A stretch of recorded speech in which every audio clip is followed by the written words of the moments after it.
I walk alone along the edge of a deserted beach under a pale morning sky. The sand still cold and compact from the night tide, my boots leaving clear marks behind me. I wear the same faded dark jacket, long sleeves rolled slightly at the wrists, worn jeans and heavy shoes. My short dark hair moved by the steady ocean wind as I scan the shoreline with calm, routine attention. I am focused on the rhythm of the waves, when an irregular shape near the waterline interrupts the empty pattern of sand and foam.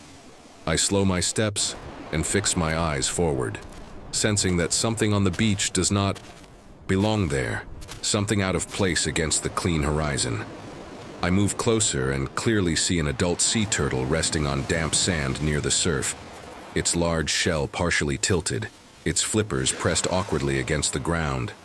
A thick fishing net is tightly wrapped around the sea turtle's front flippers and neck area, compressing the skin, limiting movement, and pulling the animal into an unnatural posture. I stop a few meters away and observe carefully, my body tense, my hands open at my sides, my breathing shallow. The adult sea turtle lifts its head slightly, the net pulling against its neck as it tries to move, the effort slow and strained, the flippers scraping weakly against the sand. The empty beach amplifies the urgency of the moment, with no other people, no boats, no sounds beyond waves and wind. The adult sea turtle drags itself a few centimeters forward, then stops exhausted, the fishing net digging deeper with every failed attempt. I take another step closer, keeping my posture low and non-threatening, my clothes fluttering softly in the breeze. The adult sea turtle turns one dark eye toward me, blinking slowly, its body rising and falling with visible effort as the net restricts its natural range of motion. I realize the animal is not fleeing or hiding. The adult sea turtle remains where it is, struggling, exposed, as if insisting through movement alone that I notice, that I understand the danger tightening around its body with every minute. I stand there, fully aware that time and tide are against both of us, the net unmoving, the sea slowly advancing, and the adult sea turtle unable to escape without help. I stay crouched near the adult sea turtle, the empty beach stretching endlessly behind me, the tide slowly creeping closer with every wave. The fishing net remains tightly wrapped around the sea turtle's neck and front flippers, and I can see how each small movement makes the fibers bite deeper into its skin. I look toward the ocean and notice the waves growing slightly stronger, the water reaching closer to the turtle's shell than before. I understand that if the tide rises too much, the adult sea turtle could be pulled back into the surf while still trapped, making the net tighten further and turning the water itself into another threat. I shift my weight carefully, aware that my size and presence could stress the animal if I move too fast. I have no tools in my hands, no knife, no gloves, only my bare fingers and the limited time between waves. The fishing net looks old but strong, tangled in multiple tight loops that resist any simple pull. The adult sea turtle attempts another slow movement, lifting one flipper before collapsing again onto the wet sand. The net holds firm, forcing the neck downward and twisting the front of the body into a strained angle. The effort leaves, the animal still, breathing heavily, the shell glistening with seawater. I feel the pressure of the situation increase as the wind picks up and the surf grows louder. Every passing minute increases the risk of exhaustion, injury, or drowning if the water overtakes us. I know that hesitation could cost the adult sea turtle its life, but rushing without a plan could make the damage worse. I scan the beach again, confirming there is no immediate help, no other humans, no equipment nearby. The responsibility settles fully on me as I focus on the net, the animal, and the approaching tide, knowing the danger is no longer distant but actively closing in. I decide to act before the next set of waves reaches the adult sea turtle, lowering myself fully onto the wet sand so my body stays calm and predictable. The fishing net is still tightly wrapped around the sea turtle's neck and front flippers, and I position my hands carefully, avoiding sudden movements that could trigger panic or make the net tighten further. I start by testing the net with my bare fingers, pulling gently at one exposed loop near the front flipper. The fibers are rough and stiff from salt and sun, resisting my grip, and I immediately feel how strong the tension is against the turtle's skin. I stop pulling and reassess, knowing force alone will only increase pain. I shift closer to the turtle's side, keeping my face away from its head, and slide my fingers under a loose strand near the shell edge. The adult sea turtle reacts with a slow movement, lifting its head slightly as the net presses against its neck. I freeze for a moment, allowing the animal to settle before continuing.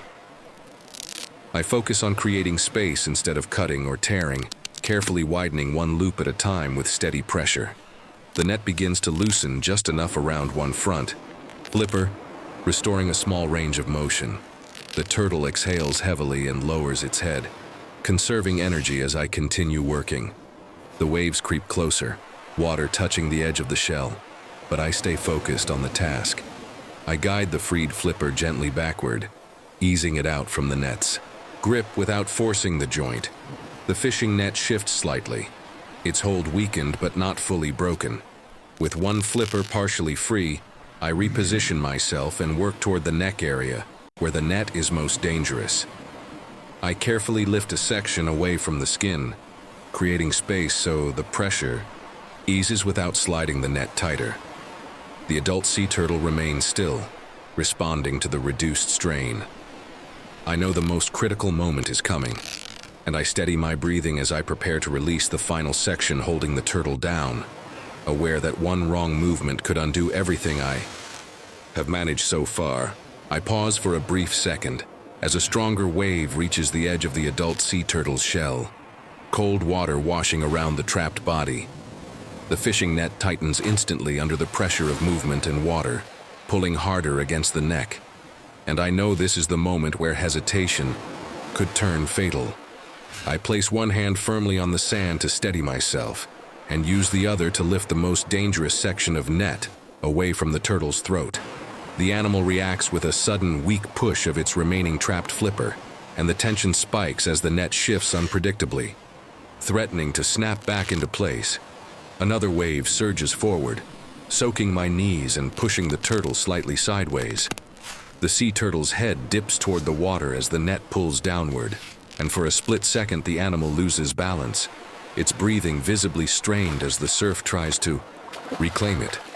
I commit fully, ignoring the cold water and the rising tide, and carefully rotate the loosened loop upward instead of outward. This single adjustment changes the angle of pressure, preventing the net from tightening further around the neck while creating just enough space to work. The adult sea turtle goes completely still, conserving what little energy it has left. I slide my fingers through the opening I created and slowly pull the final constricting section over the curve of the neck, millimeter by millimeter, refusing to rush despite the waves crashing around us. As the net clears the neck, the turtle suddenly lifts its head higher than before, drawing a deeper breath. The weight and pressure vanish at once, and the remaining net slips down onto the sand, no longer controlling the animal's body. Water rushes past us again, but this time the adult sea turtle holds its position, free from the most dangerous restraint. I stay frozen, hands still, watching closely to make sure the release is complete and that no hidden loop remains to pull the animal back into danger. I stay kneeling for a moment longer, watching the adult sea turtle adjust to the sudden absence of pressure. Its neck moves more freely now, rising and lowering without resistance, and its front flippers rest naturally against the sand instead of being forced inward by the fishing net.